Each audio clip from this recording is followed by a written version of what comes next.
Excited today to start our new series called And Beyond. Can you say that to your neighbor right now? And Beyond.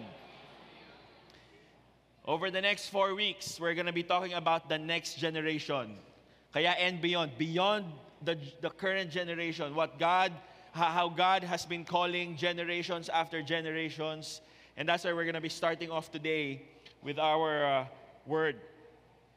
Our movement po is always about the next generation. We started because of the next generation, 1984. It was from a group of students in the university belt. It was a questionable decision. During that time, a lot of churches, actually 80s po, there was kind of a revival that was happening in the Philippines with all different movements coming to the Philippines. All of them were reaching out to a lot of businessmen, which is very logical, which is it's very strategic. If you want to grow a church, you start off where you could grow it.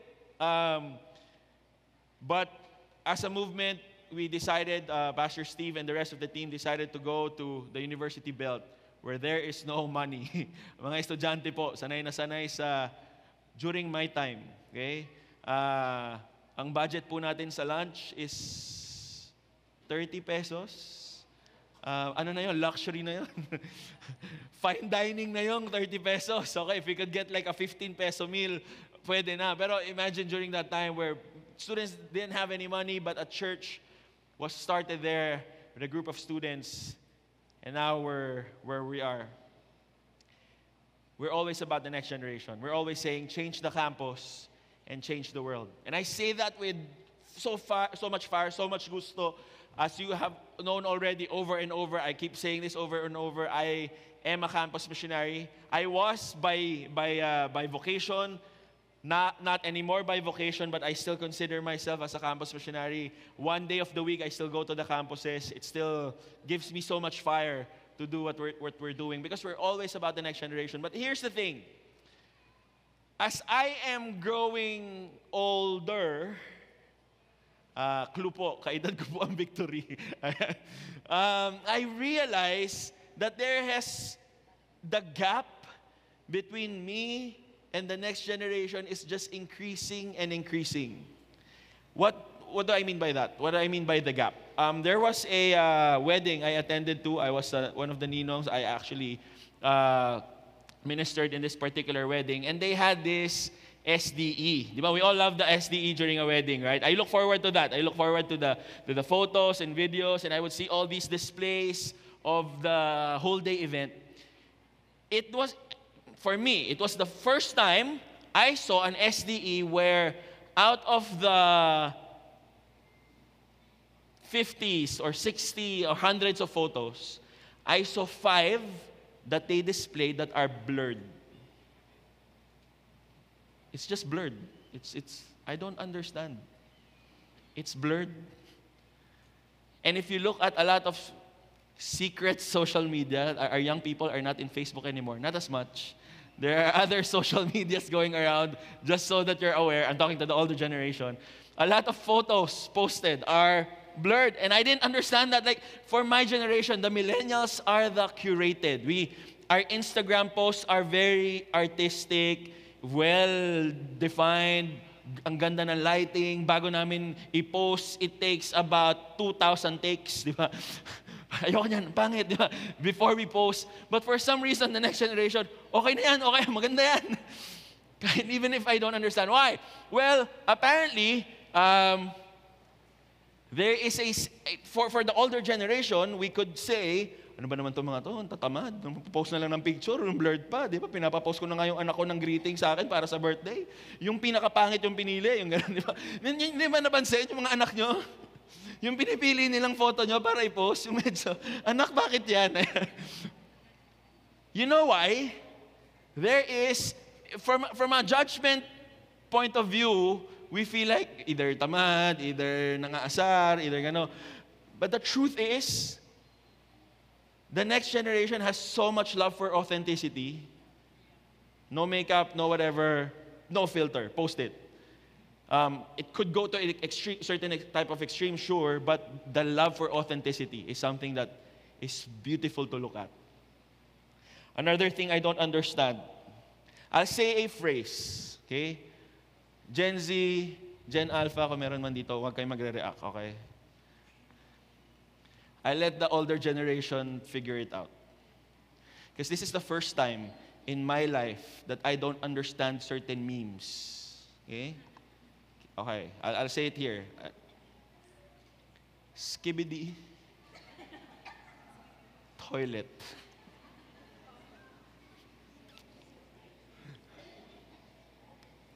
It's not gross if you Google it. I won't post a picture.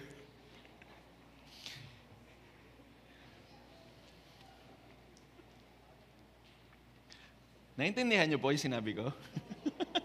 Alam niyo po yung meaning nun? Gen Z will not tell you. But I could pretend like I'm Gen Z. No, I'm not. Okay, hindi, ganito na lang. I won't expose you, Gen Z, okay? Nod na lang kayo, ganyan or ganyan kung tama yung interpretation ko, okay? It came from a YouTube video. And if you watch it, you won't understand it. Like, I watched it, I don't understand it. Okay? I guess that's art. It's open for interpretation.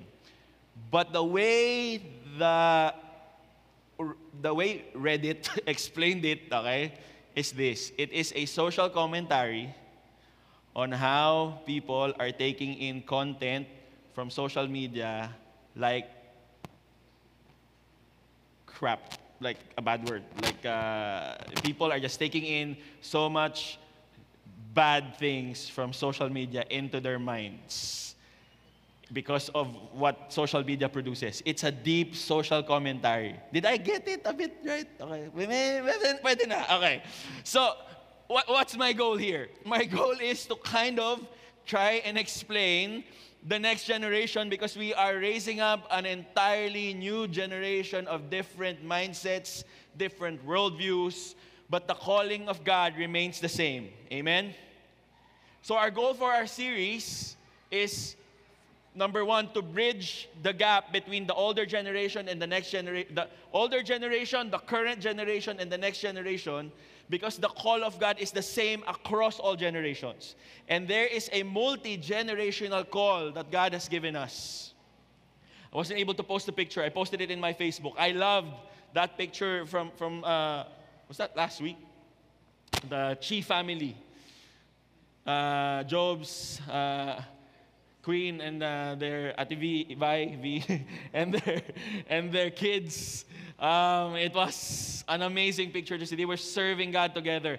That's what we want, to serve God together. Yung victory po, hindi pang mga bata lang yan. Hindi pang mga matatanda lang yan. Hindi pang mga ganto lang yan. Di ba? Narinig niyo na po ba yung ang victory daw pang mga artista lang? Pakitingnan naman po yung katabi. Di ba? Totoo naman. Di ba? Pwede naman. Our movement is not for this and for that. We are for all generations, for all nations. And that's actually what we're going to be talking about today. Can we all stand up? We're going to be reading from 1 Samuel 17, 48 to 54. A familiar story, a children's book story that we all love. If you grew up in church, you know this story like the back of your hands. When the Philistines arose and came and drew near to meet David, David ran quickly toward the battle line to meet the Philistine. And David put his hand in his bag and took out a stone and slung it and struck the Philistine on his forehead. The stone sank into his forehead and he fell on his face to the ground. So David prevailed over the Philistine with a sling and with a stone, and struck the Philistine and killed him. There was no sword in the hand of David. Then David ran and stood over the Philistine and took his sword and drew it out of its sheath and killed him and cut off his head with it. When the Philistines saw that their champion was dead, they fled. And the man of Israel and Judah rose with a shout and pursued the Philistines as far as Gath and the gates of Ekron, so that the wounded Philistines fell on the way from Sharaim as far as Gath and Ekron, and the people of Israel came back from chasing the Philistines, and they plundered their camp. And David took the head of the Philistine and brought it to Jerusalem, but he put his armor in his tent. Let's pray. Lord, we thank you, God, for your word today. Thank you, Lord, for Holy Spirit. Thank you for your presence in this place as you minister to all of us, Lord. Lord, the message might talk about the next generation, Lord, but your message is for all generations represented here, God, Lord. Thank you for what you're about to do, Lord, in this church today. In Jesus' name, amen and amen. You can go ahead and take your seats.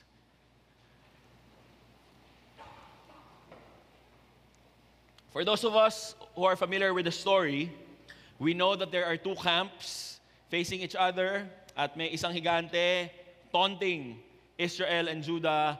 O, sinong champion nyo? Why is this happening? Actually, it's been 40 weeks. No, 40 days. 40 days. Oh, 40 weeks. It's been 40 days of taunting by the Philistines. They're taunting Israel. Anong point nun? Okay? Ang ginagawa ng Philistines po, why are they just taunting? May higante nga sila. Bakit taunting lang? Bakit hanggang dito lang yung ginagawa nila? Bakit hanggang mga bases lang sa... wag na lang. Off the coast of... hanggang taunting lang yung ginagawa. Why is that? Okay? Well, and this is where peace hopefully would come in whatever this would mean for you. Okay? Mahal po maggera. This will cost them manpower. This will cost them resources. So they're taunting to see who would first react. Ang unang mag-react, talo. Yun naman, di ba, since kids, ganun tayo makipag-away, di ba, mang-aasaran muna, tapos magkakapikunan. Yung unang mapipikon, yun yung talo. Until now yan. Tingnan nyo yung mga chat sa ML. Minsan, Kristiyano na eh. Pero magaling sa taunting. Hanggang taunting lang yung ginagawa nila. And what they're trying to do is, because this needs to be settled, walang nagre-react, so may giant. Si giant, named Goliath, is their way of battle is para makatipid, dalawa na lang magpapatayan. Kaysa dalawang buong army, kung sino matalo, magiging slave nung kabila. Yun yung usapan. Okay? So it's hindi usapan. This was an unwritten rule that they all understand because they knew war is expensive. Okay? So, bawal mag-react. Kumaga, sige magpaton kayo. But, it has to be done. So, here's Goliath, who's now taunting Israel, and no one from the side of Israel, obviously, you have an 8-footer, 9-footer guy. Imagine nyo na may nang-aasar sa inyo na sobrang tangkad, sobrang laki ng katawan. Di ba pag inasar kayo ng ganun, papayag na lang kayo? Di ba? Lampa ka naman eh. Hina ka naman eh. Opo, actually, lampa nga ako. Walang gusto. But here comes David. David was the only person in Israel who decided to, sino tong, in English, uncircumcised person? Ang hirap po itagalog. If you're, I already said it in English, okay? You don't have to translate. So who's this person? That statement he was saying, who's this person who doesn't have a covenant with God, taunting the children of God? That was David. So what we're going to be looking at today is are certain landmarks in this particular story that made David defeat a giant. Marami pong higante sa buhay natin. Marami tayong mga pinag-aalaan ng higante. There are giants that we are facing in our lives that that it feels like we could not defeat. These are huge obstacles and challenges that we may be going through. And individually we have that, generationally we have that, and much more right now. Our next generation have so much giants that they have to face. What are these three landmarks that we can see from this story that prepared David to defeat a giant? That's actually what we're gonna be looking at today. First one, has so much to do with his choosing, the choosing of David.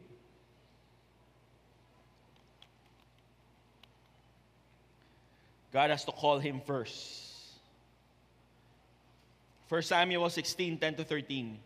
And Jesse, the dad of David, made 7 of his sons pass before Samuel. And Samuel said to Jesse, "The Lord has not chosen these." Then Samuel said to Jesse, "Are all your sons here?" And he said, "There remains yet the youngest, but behold, he is keeping the sheep." And Samuel said to Jesse, "Send and get him, for we will not sit down till he comes here." Verse 12, and he sent and brought him in. Now he was ruddy and had beautiful eyes and was handsome. Okay, pakitingnan po yung katabi. Kung may lalaki po kayong katabi, handsome ba? Yes, yun po ang sagot. Okay. And the Lord said, "Arise, anoint him, for this is he." Then Samuel took the horn of oil and anointed him in the midst of his brothers, and the Spirit of the Lord rushed upon David from that day forward, and Samuel rose up and went to Ramah. Okay. Let's unpack this a little bit. David, his entire description up until this moment is he is handsome. It is rare for the Bible to call someone handsome. Bakit? Ibig sabihin, any other physical attributes, wala si David. Kung sabi ni God, mabait kasi ako mahal ko si David so hindi siya nakakatawa, gwapo lang siya. hindi siya matipuno, gwapo lang siya. Di ba? Di ba nakakaasar pag gano'n lang yung tawag sa'yo? Wala bro, gwapo ka lang. Di ba? Grabe ka naman, nakakaasar. Pag tinawag si Miguel, "Miguel, gwapo ka lang." Ano ba yan? That's offensive. So David, that's all his description up until this point. Because every other thing, here's why we know that was his only description up until this point. Okay? Jesse had 8 sons, if we do the math. Pero ilan yung ipinakita niya kay Samuel? 7. Samuel went to Jesse and said, "God has called a king from your family. I will anoint one of your sons." And his immediate thought was to call 7 of his sons. Ang dali-dali naman tawagin ni David, pinatawag niya nga Pero he presented 7 of his sons. He probably had different descriptions of these sons that looked like they probably look like kings. One is probably very tall. One is probably look very athletic and strong. Yung isa probably very, very smart. And all these men that were presented before Samuel, everyone was rejected. I mean, that alone, to be the last choice in the family, the last choice, I wonder how that feels. Any decision in your family, your name never comes up until, wala nang choice ikaw na lang. David was that. Kailangan nila ng magpoprotekta sa family, David's name never came up. They wanted someone to help in the family business, David's name never came up. They're thinking of who needs to run the household, who needs to run their mga servants nila sa pamilya, or have to do these certain tasks. David's name never came up. And lo and behold, when the Lord said, "I will anoint a king from your family," David's name never came up. Jesse never thinks of David as such a high regard. In fact, there are rumors. Wala pong biblical, wala tong biblical proof. These are scholastic rumors. I'm using the word scholastic kasi scholar naman talaga sila. At hindi po ako yung may gawa na itong chismis na to. Okay? Huwag niyo pong akong isumbong. Hindi po galing sa akin to. Nabasa ko lang. There are rumors that David was actually an illegitimate son. Rumors. According to certain evidences based from the interpretation of other people. I'm not saying that's dogma. I'm not saying that's actual fact. I'm saying it. But basing from how he was treated, maybe. I'm glad it's open to interpretation because it could be someone else's story. You were never the choice. David was never the choice. And I love that because in 1 Samuel 16:7, a few verses up, it says here, "But the Lord said to Samuel, do not look on his appearance or on the height of his stature." Let me point this out. Ulitin ko.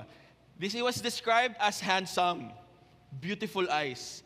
Pero sabi sa Bible, do not look on his appearance. Labo no? Ibig sabihin talagang walang nakitang ibang anything else on David. They were trying to look for something for David and all they could say is, "Gwapo lang." But the Lord said to Samuel, "Do not look on his appearance or on the height of his stature, because I have rejected him. For the Lord sees not as man sees. Man looks on the outward appearance, but the Lord looks at the heart." Now, here's the thing. Here's what's comforting in this particular choosing of David, that God would choose someone that was never the choice. In fact, when God called us, we may come from different family backgrounds. Some of us were probably the favorite of our parents. You are the most loved, probably because we're the only child, possible, di ba? Siyempre, only child ka na nga, hindi ka pa pinili, no? Kawawa naman. I'm so sorry. Pag-pray po tayo later. Pero because probably you're the only child, or you're the firstborn, or the bunso, or you're probably the favorite at home, or the complete opposite, you're never the choice. Either way, God chose you. God has called your name. He has brought us from eternal darkness to His eternal light. The reason why we encountered the cross of Jesus ultimately is because it was God calling us. And it has nothing to do with what we can offer. Nothing. Kahit ikaw pa ang pinakamaganda, pinakagwapong tao sa mata ng magulang mo, you might be the smartest person in the room, the wealthiest in this city. Those are great things. But none of it factored when God chose you. It's just that for the people who were never the choice, when God called you, sobra yung minister sa'yo. As in, you appreciate it so much because you've never felt being the choice of anyone else. God called someone like David, who had, at least physically, had nothing to offer towards the look of a king except that he is handsome. Here's the thing though. Physically, maybe. But there's something about David, we're going to be looking at later, that made us think, maybe this is the reason why God would call someone like David. In fact, let me put it here. You had nothing to offer God. We had nothing to offer God. God called us anyway. But the truth is, God puts something in you that He will bring out when He calls you. Like what He did with David. Because there is a character inside David that showed up when he was finally were chosen by God. Let's continue to read. 1 Samuel 17:31-37. When the words that David spoke were heard, they repeated them before Saul. So what happened? So Samuel anointed David. There was a huge gap between that, and then the Philistines tried to taunt, ito na po, this impending war of these two camps, Israel and Judah and the Philistines, In fact, if you Google the modern name of the Philistines, you'd be surprised of what the modern name is. I won't say it here. You can Google it. Para lang may expression kayo. Yeah. I'll give you a clue. The war is still going on. Google the name. So, it's been going on for ages. And so David found out. He ran towards his camp. His brothers were there. Lahat ng pati mga kuya niya, ito yung sabi, I won't read it. Kukwento ko na lang po. Even the brothers, when David ran towards the camp, his brothers were like, "What are you doing here?" Forgetting that this was the guy that was anointed to be king. Okay? They were forgetting that this was the man that God said, this will be the king of Israel. And they were there, and, what are you doing here? Panggulo ka lang dito eh. Manggugulo ka lang eh. But David said, no. I will not let that man speak ill against my God. And so, let me go to King Saul. And so, this is where we find ourselves. When the words that David spoke were heard, they repeated them before Saul, and he sent for him. And David said to Saul, let no man's heart fail because of him. Your servant will go and fight with this Philistine. And Saul said to David, you are not able to go against this Philistine to fight with him, for you are but a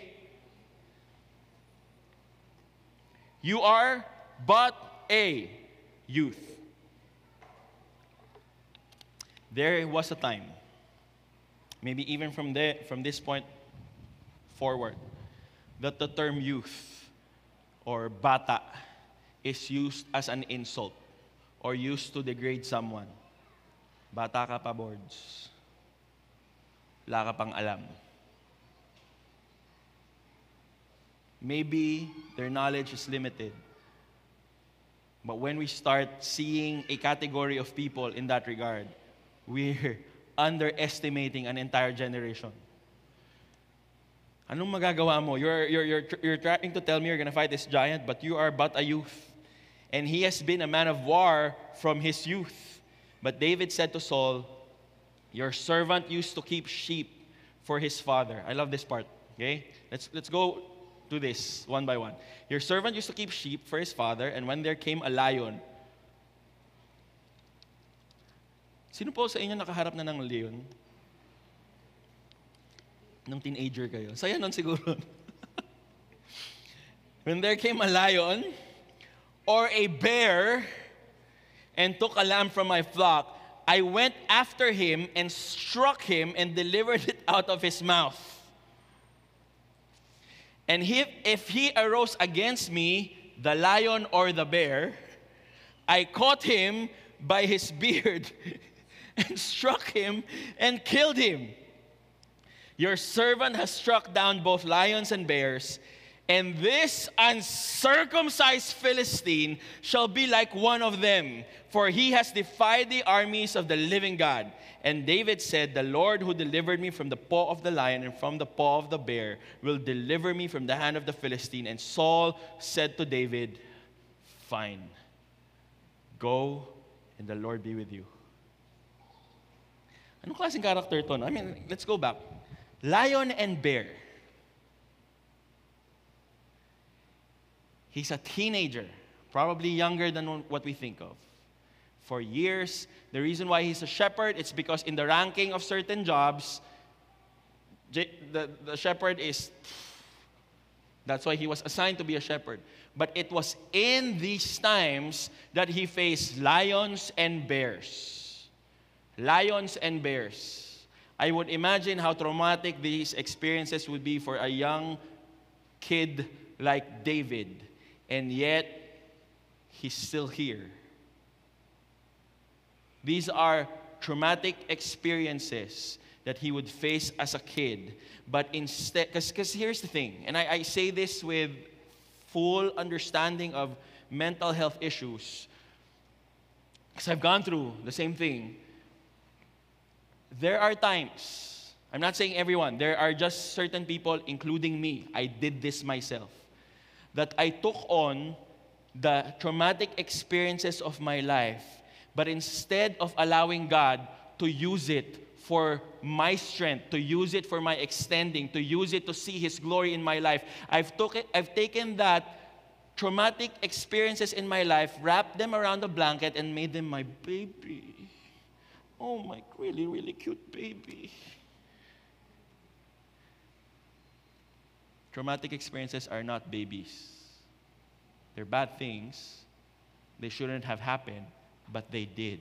But the thing is, these experiences that we've gone through, we may not know it now, but when we submit even our traumatic experiences to God, like David, he finally found a reason why every day of his life he was facing lions and bears, is because he was about to face one of the biggest giants that is about to enslave Israel. That those experiences that he experienced as a kid were not for waste. He took it upon himself and said, Lord, I know I shouldn't have experienced these things, but I did, and maybe there's a reason for it. And instead of making it a baby, he used it as a reason to say, God, I know that you have every reason, you have so much reason, God, for my growth, for my strength, that even my traumatic experiences will never put me down. Instead, you will use these things to strengthen me, to lift me up, and God, so that your name is glorified in my life. My traumatic experiences are not my babies.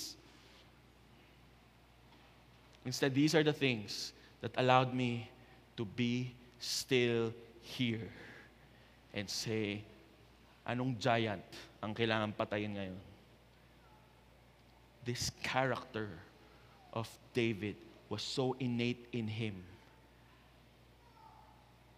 I say that because all of us have gone through some of the most difficult situations in life. And probably some of us have experienced things that we don't even want our enemies to some people to experience. Personally, I wish that didn't happen to you, but it did. And sometimes it feels, Lord, why would you let this happen to me? I don't have the answer for you. But what I do know is that whatever that is, God is putting His hand on top of that traumatic experience and telling you, I will use this so that you will see how mighty I am in your life, and you will be slaying giants in your life because you've experienced this and this and this, and you have no idea how strong you are. But Pastor Andre, I'm weak. No, you're not. You're just self-rejecting. One of the very weapons of the enemy, what he will create in your mind, is for you to self-reject. Because you are actually not rejected by God. You are loved and affirmed. The very message of the gospel of Jesus is the forgiveness of our sin. That the very reason that God can reject us, He removed it from you and from me, paid it on the cross with His own blood, and has given you righteousness. So you are never rejected in the eyes of God. Amen? And so David knew, kaya ako pala dinaanan yun. Kaya pala everyday I'm fighting with lions and bears. Because one day, I will see a giant taunting my nation, taunting this country, taunting my people, that if we lose, we're going to be slaves, and I'm going to be looking at him, and I will not be scared. And so here comes David. If we continue, 1 Samuel 17, 41 to 47. And the Philistines moved forward and came near to David with a shield bearer in front of him. So ito na, it's David. And when the Philistines looked and saw David, he disdained him. You know why? David felt like an insult to Goliath. He felt like an insult. He's a 9-footer giant, war veteran. And you are giving me a fun-sized. That's a better term po, no? Not short or fun-sized. This fun-sized boy. That was an insult to Goliath. Do you know that your very presence, your very existence is an insult to the enemy? Kaya galit na galit ang kaaway sa inyo. Hindi nyo na pa napapansin? Parang galit na galit ang demonyo sa inyo. Because your very existence is an insult to the enemy. Take that as you will. That's a good thing. He doesn't look at you as a friend. He looks at you as an insult because of what God has been doing in your life, because of what God has done in your life and what God has been doing in your life. Now imagine a next generation of people who will be such an insult to the enemy. Why is he an insult? So he came there. He disdained him, for he was but a youth, ruddy. Here we go again. Ruddy and handsome in appearance. And the Philistine said to David, "Am I a dog that you come to me with sticks?" And the Philistine cursed David by his gods. The Philistine said to David, "Come to me, and I will give your flesh to the birds of the air and to the beasts of the field." And I love this part. Then David said to the Philistine, yabang, no? Ito na. This young, handsome, fun-sized boy. Okay?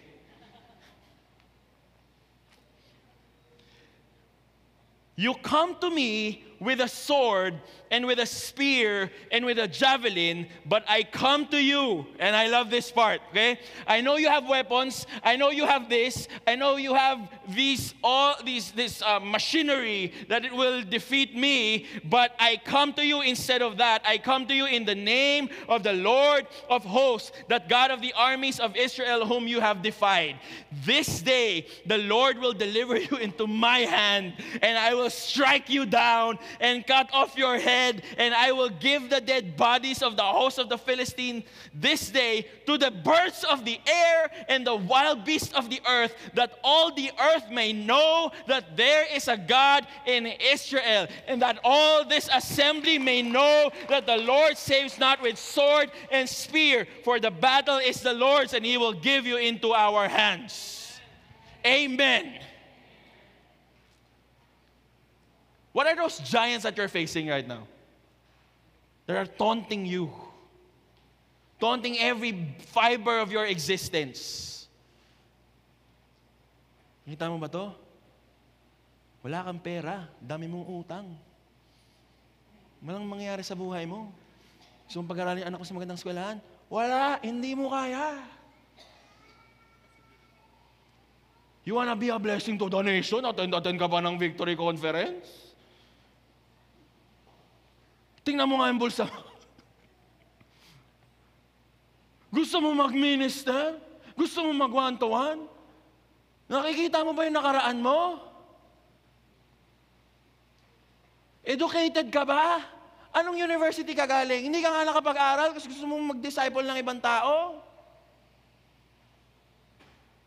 You're believing God for your family to experience a life filled with His presence. Eh, yung pamilya mo, nakita mo yung mga nangyayari sa pamilya mo. May naghiwalay dito, may mga kabit yung mga tito-tita mo, tapos dito na yung mga anak, wala na. Tingin mo, hindi yan mangyayari sa family mo.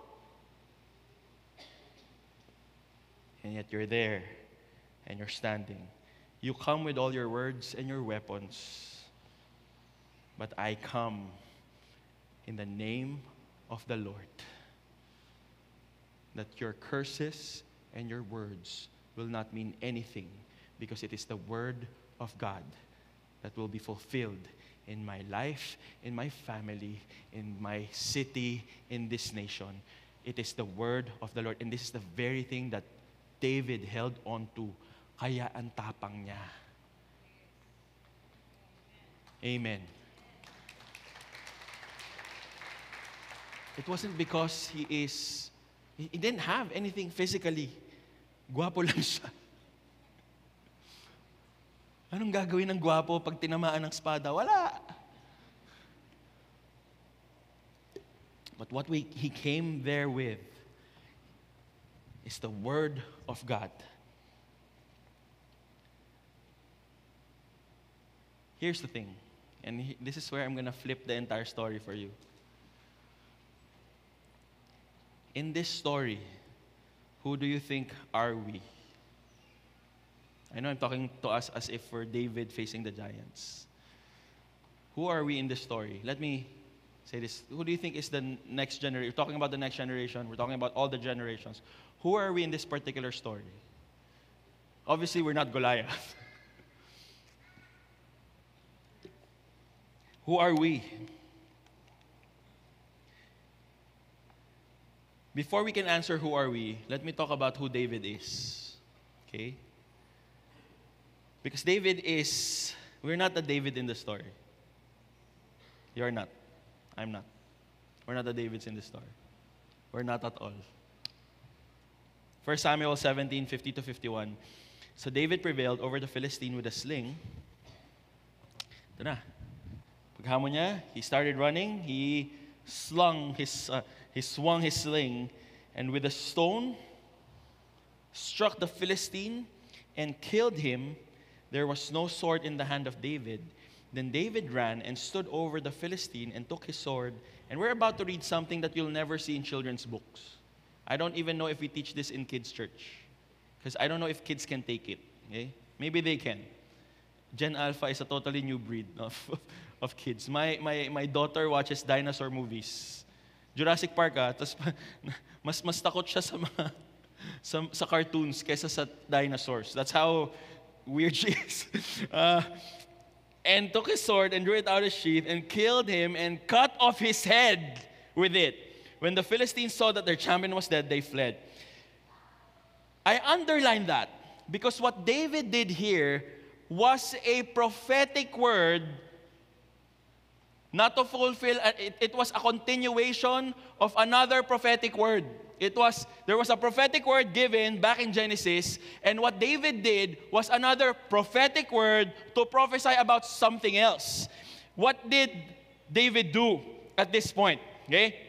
And then, let me continue reading. The other one is this. In verses 55-58, as soon as Saul saw David go out against the Philistine, he said to Abner, the commander of the army, Abner, whose son is this youth? So after everything that has happened, natalo niya na si Goliath, Saul was very interested in David. He was very curious. And Abner said, as your soul lives, O king, I do not know. And the king said, inquire whose son the boy is. And as soon as David returned from the striking down of the Philistine, Abner took him and brought him before Saul and the head of the Philistine in his hand. Teenager, hawak-hawak na ulo ng Philistine. And then he went to Saul and said to him, whose son are you, young man?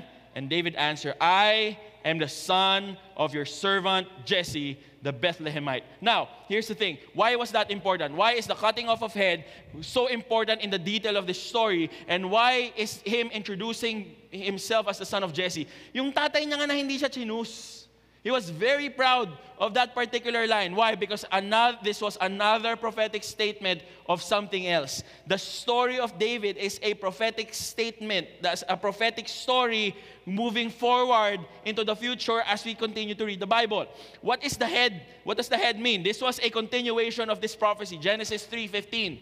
I will put enmity between you and the woman, and between your offspring and her offspring. He shall bruise your head. You shall bruise his heel. There has been the prophetic word that the head of Satan will be cut off. It will be injured. It will be broken. It will be crushed by Jesus. David cutting down Goliath's head was a prophetic statement that he wasn't even aware of what was about to happen on the cross. And when he said, I am the son of your servant Jesse the Bethlehemite, in 1 Samuel 16:1, the Lord said to Samuel, how long will you grieve over Saul, since I have rejected him from being king over Israel? Fill your horn with oil and go. I will send you to Jesse the Bethlehemite, for I have provided for myself a king amongst his sons. This was the start of a line. Jesse, as a dad who ignored his son with all his imperfection, was the start of a line that continued on until the King of Kings was born. Jesse saying, I am the son of Jesse, was a prophetic statement, as the music team comes up, to what was about to happen on the cross. Here's why. Here's what we're trying to say. Revelation 22:16. I, Jesus, have sent my angel to testify to you about these things for the churches. I am the root and the descendant of David, the bright morning star. Third landmark, the Christ from the line of David. The story of David was a precursor to the bigger giant, the ultimate giant every human being faced. And that is sin. There was no way to win it. We are heading to eternal death. But because Jesus Christ slain the head of this giant by dying on the cross, shedding His blood for our sin, and after 3 days He rose up again because He lived a perfect life. He lived in perfection. That's why death couldn't hold Him down, and He has given us eternal life. He has removed the power of sin over our lives. This giant was defeated. So who are we in this story? We are the spectators. Kasi kung natalo po si Jesus, they're all going to be enslaved. If David rather was defeated, they're all going to be enslaved. In this story, we're not the David. We're not the hero. And it is a good thing. We're not the main character of our story. It is Jesus. If there's a message I want to leave us, the older generation, especially to the new generation, there is so much content, there is so much message on being the main character in our own lives. There is so much post and encouragement about being your own man, being your own woman, being this amazing character na you're the main character. Dress as the main character, act like a main character. I mean, that sounds good, but the problem is, since everyone is a main character, no one is. But when we experience Jesus, imagine a generation of young people who choose to say, I'm not going to be the main character of my life. They're about to face so many giants in this world. Ang sagot lang po, si Jesus. Si Jesus lang. A generation of people, young people. Nakakapagod pong maging main character. Alam niyo po ba yun? Nakakapagod. Try nyo. I mean, we're trying. Kasi if you're the main character, that means all your needs are provided, or you provide every other people's needs. If you're the main character, that means you're always strong. You should not break down. You should carry other people's weakness. If you're the main character, that means you have to look the part every single time, kahit hirap na hirap ka na sa loob, kahit nagbe-breakdown ka na because you're the main character. When God is saying, hold on, wait, you shouldn't be. You can't handle it. You're a human being. Let me be the main character of your life. Imagine a generation of young people who are not going to be concerned with likes and shares and subscribers. I mean, that's great.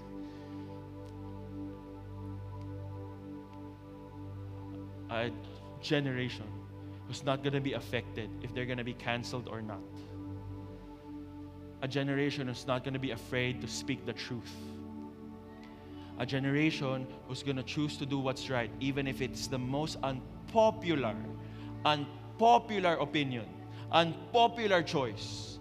A next generation, a generation of young men and women will choose to say, Lord, what do you want me to do? I will do that. This is why the only message we speak to the next generation, as much as there are many things, we're here to encourage one another, but ultimately, Jesus, period. Can we all stand up?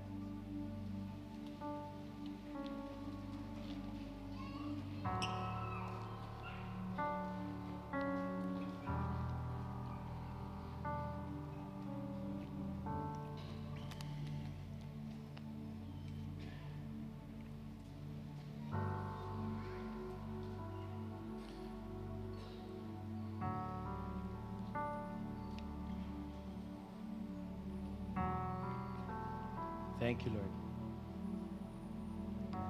If you're right next to a student, if you're a student, can you please raise up your hand? You're a high school, college student, please raise up your hand.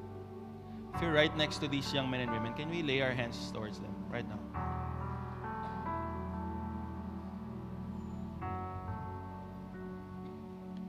Thank you, God. In Jesus' name. In Jesus' name. Lord, give us the strength, Lord, to let go of being the main characters in our own lives. Lord, we pray that when these young people go back to their schools, go back to their homes, the world will see you with the way they speak, the way they react, the way they hold on to the truth, the way they stand on what is right, the way they stand on righteousness, that the world will see you and they will glorify you through the lives, God, of these young men and women. It is only then, Lord, that giants are slain.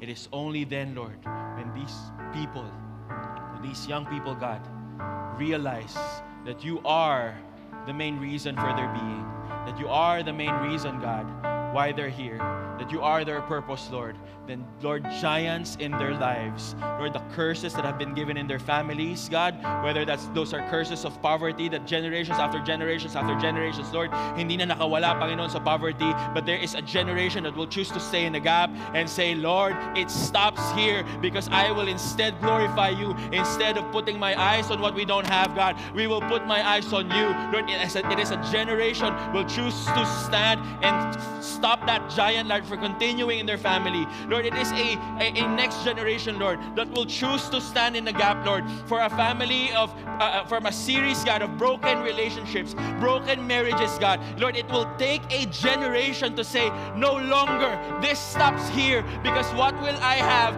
is a godly marriage that honors you, God, in every single way. Lord, the curses of broken marriages stops right here. Lord, the giant of these marriages, these broken relationships stops right here, God, because you are glorified in this family, in this household. It takes a generation to say the curses of pain and hurt, of abuse from the older generation, Lord, from mga tatay namin, Panginoon, sa mga nanay namin, it stops right here, God, so that the next generation will not experience it. Lord, these giants that we're facing as a family stops right here because you are the main reason. You are the ruler. You are the head of this family, of this household, of this life. So we thank you, God. Thank you, Lord, for this next generation who will be slaying giants after giants after giants, Lord. Lord, we prophesy for the giants of corruption in this country will be stopped, Lord, in this generation that is standing up, that will choose to do what's right. This will be a generation, God, who will choose to stop so much broken relationships because of promiscuity, God, because of worship of sex and pleasure, that a generation will choose to say, Lord, the ultimate pleasure is you, and you are the only one we need. This is a generation, Lord, that will choose to say and do what is right. This is a generation that will flip this city over, this country over, because, Lord, these young men and women, and Lord, we rededicate our young men and women to you in Jesus' name. Thank you, God, for your life, your death, and your resurrection, God, over these young men and women. In Jesus' name we pray. Amen and amen. One more prayer.